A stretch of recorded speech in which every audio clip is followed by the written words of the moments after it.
Line गाई। घर में चिपकली जैसे चिपके दीवार से,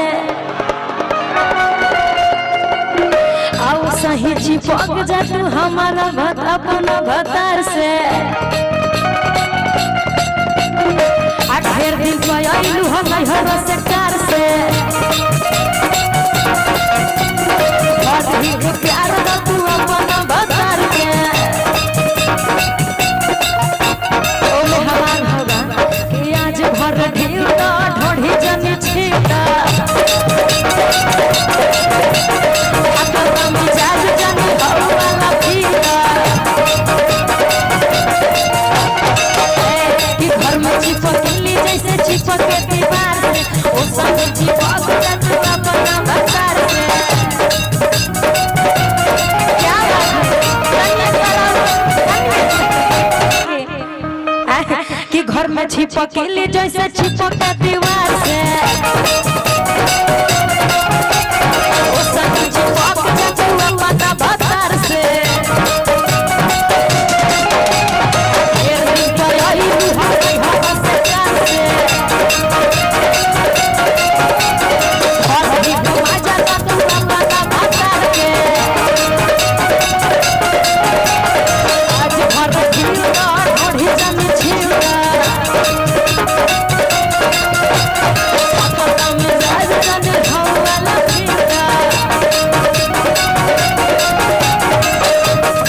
बहुत अच्छा रुआ कह दम है तो गा देली है ना, तो हमरे जगह में लाज लगत रहल।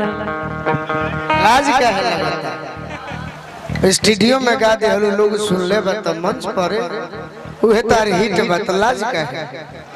गलती को होता नहीं भैया, जब वो इजा गा दे हलो स्टूडियो पे यही तरी मामूली फील्ड हो, मंच जौन हो ओरिजिनल अखाड़ा हो, तो जब अखाड़ा में ना कहबू तो कहाँ कहबू। इतार शब्द जौन बानू ढोणी छील दो, कतना नौजवान बर्बाद हो गए। एगो हमार भगिना बा, हमार भगिना के अपन मामा के गाना सुने के चाहिए, बाकी नेहा राज के गीत के फैन हो गए। कहीं झगड़ा कर देता, परसों गोली चलो ले यही गीत खातिर कत ना लगी केकर गाना बात गोलू राजा के कौन गाना नजरिया के बात मन करो तब कोनी कौन सुनबे भगिना, तब कहता ऊ है धीरे धीरे ढील दो आ ढोड़ी जनी छील दो ना हालन के करे के अच्छा गाना बा तो लजाए के नहीं के बाबू खूब ये के दुल्हा बनी का